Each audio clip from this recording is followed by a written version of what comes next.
He helped everyone, carried everyone, showed up when others fell apart, held the line when no one else could. But now no one asks how he's doing. No texts, no calls, only silence and the weight of being unseen.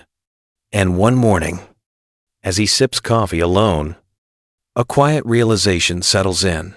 No one's coming to check on me, and I've stopped waiting. He was the guy people leaned on, the reliable one, the fixer, the calm in everyone's storm. When his father passed away, he held the family together, handled the details no one else could face, stood by his mother, steady, unshaken. When his son spiraled into trouble, he was there again, driving late at night, answering phone calls, paying fines, listening to promises that rarely lasted. He was the wall that never cracked, the anchor that never drifted. When his marriage began to collapse, he carried it on his shoulders.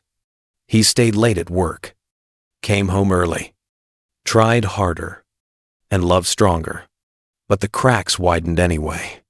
And when it finally broke, he still kept calm. Because that's who he believed he had to be. People admired him for it. They respected the way he never wavered.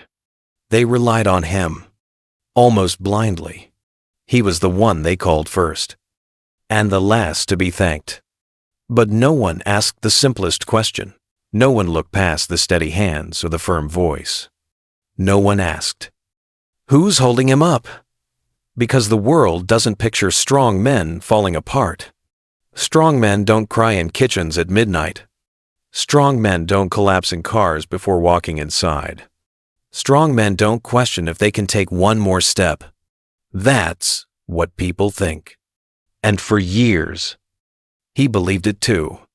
He wore strength like armor, not because it kept him safe, but because it kept everyone else calm. And in that role, he became invisible. The more dependable he was, the less anyone noticed the weight, the more he held, the less anyone thought he could break. And, slowly, strength turned into a cage. It wasn't respect anymore. It was an assumption. It wasn't admiration. It was expectation. And no one noticed how much he carried alone. Behind the calm face was exhaustion. Behind the steady voice was silence no one ever heard. Behind the man everyone leaned on was a man who longed, just once, for someone to lean on him. At first, it was subtle. A quiet week. No calls. No check-ins. He told himself it was normal. Everyone's busy. Life moves fast. Then a second week slipped by. The silence stretched longer.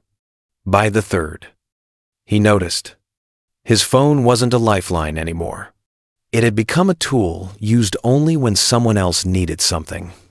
The ringtone no longer meant connection. It meant obligation, money, advice, a quick favor. Can you help me out? Do you have time for this? Always needs, never care. But never once did it ring just for him. Not for laughter.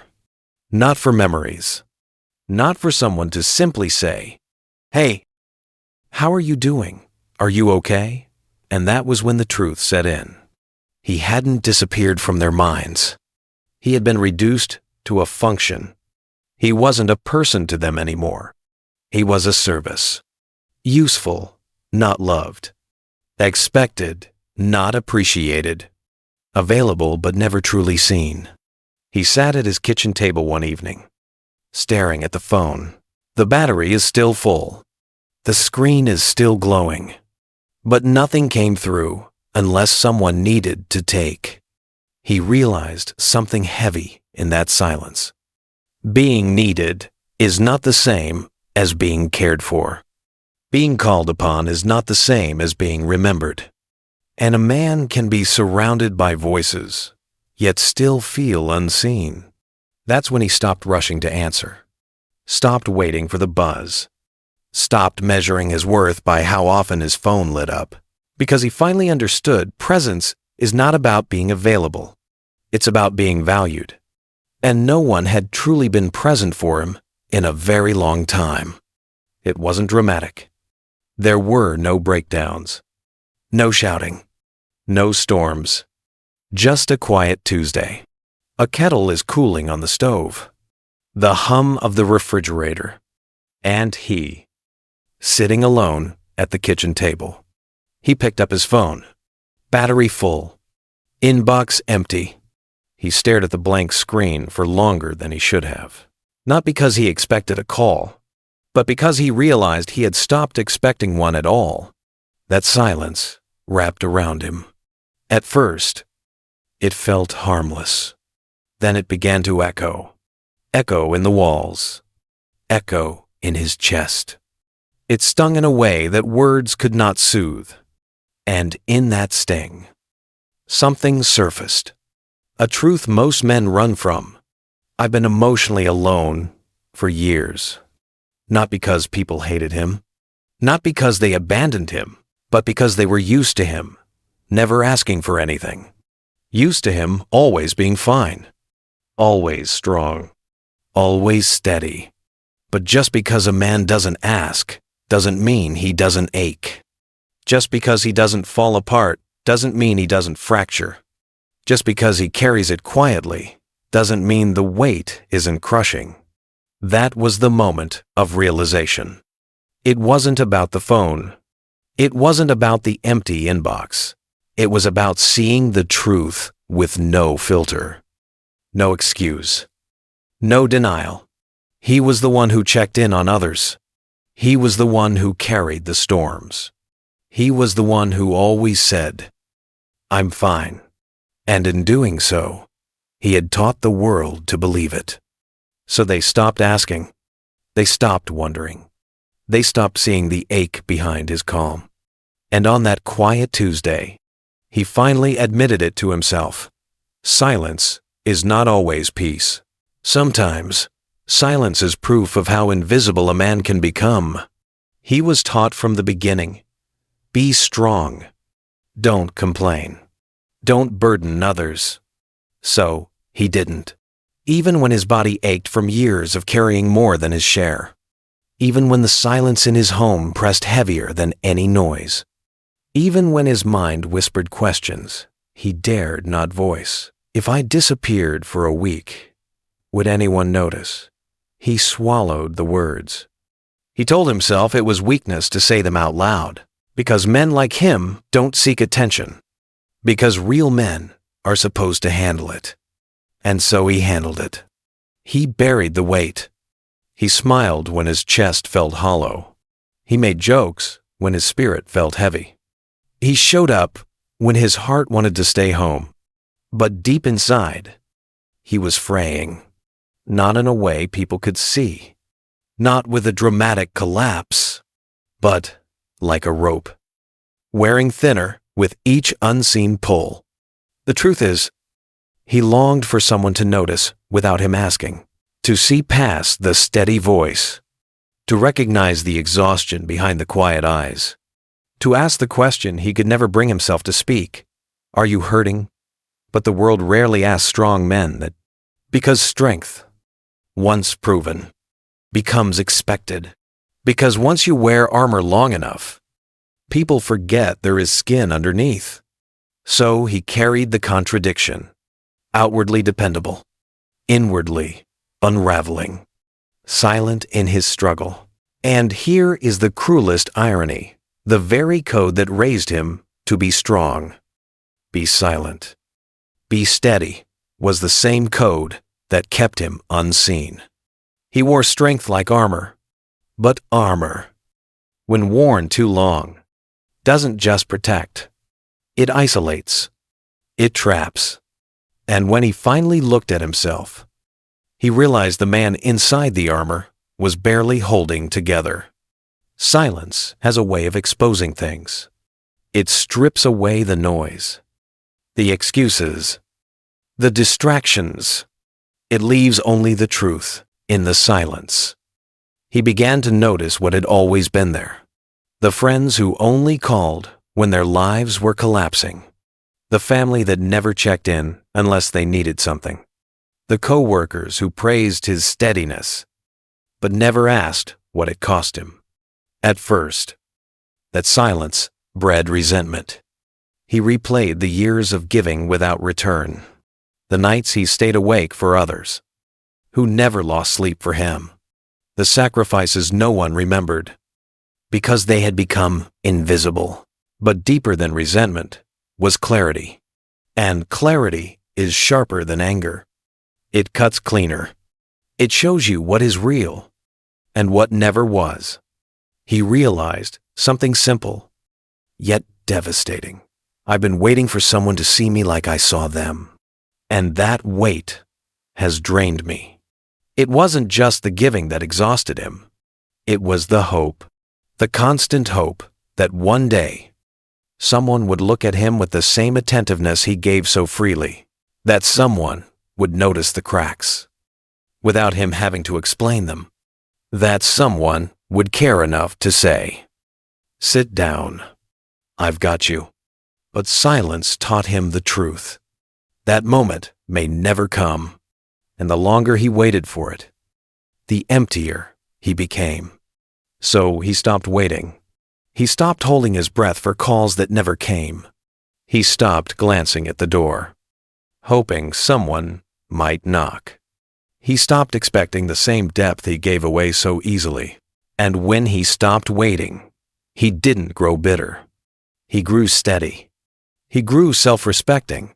He understood that peace is not found in being seen by others. It is found in refusing to disappear to yourself. That was the quiet lesson.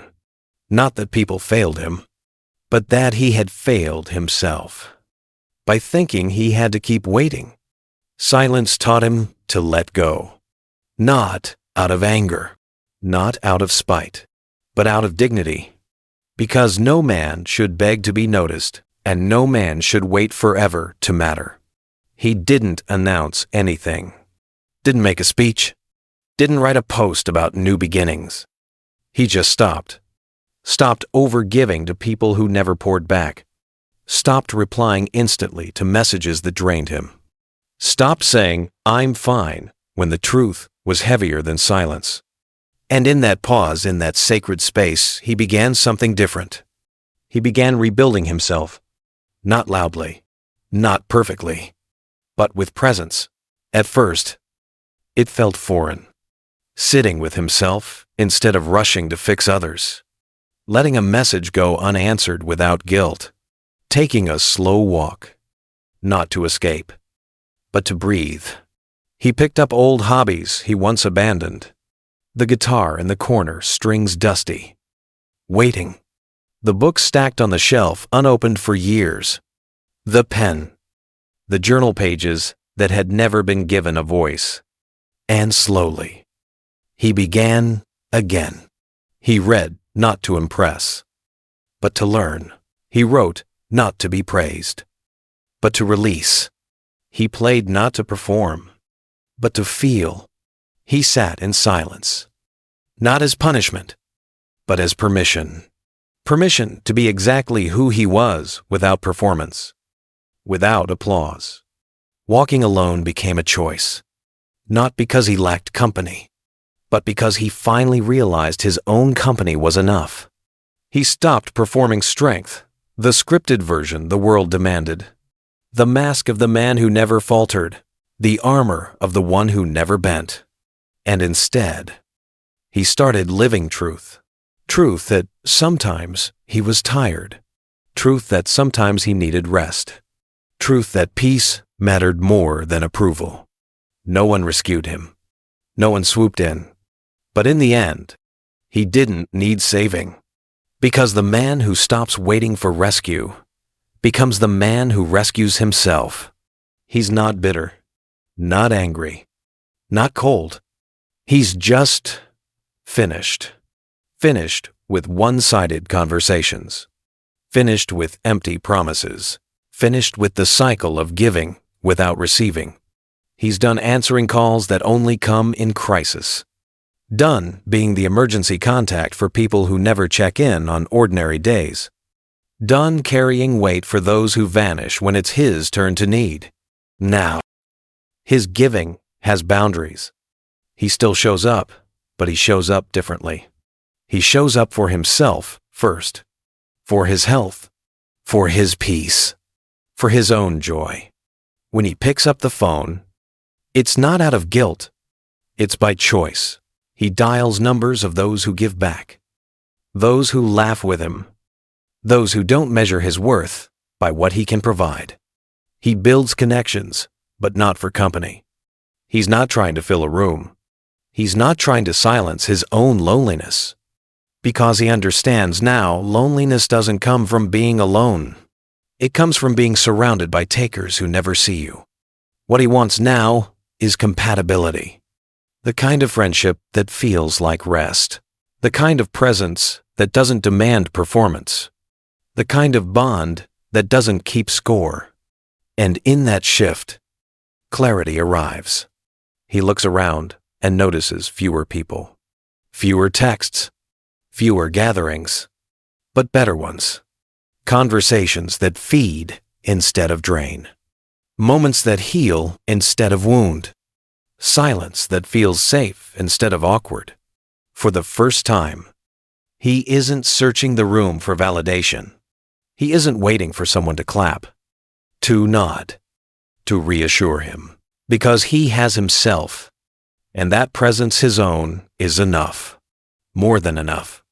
He whispers to himself what once sounded like denial, but now feels like truth. I'm not lonely. I'm finally free. I'm finally surrounded by fewer people, but better ones. And most importantly, I finally have me. If you're a man who's always checked on others, and now sits in silence, this is for you. You're not forgotten. You're not invisible. You're not unloved. You're just becoming stronger, quieter, clearer about who matters and who never really did. And that phone that doesn't ring, it's not rejection. It's protection. It's life clearing space, so you can finally hear yourself think, and finally learn what it means to be whole. You don't need them to check in anymore, because the man who stands in his own truth can't be shaken by someone else's silence.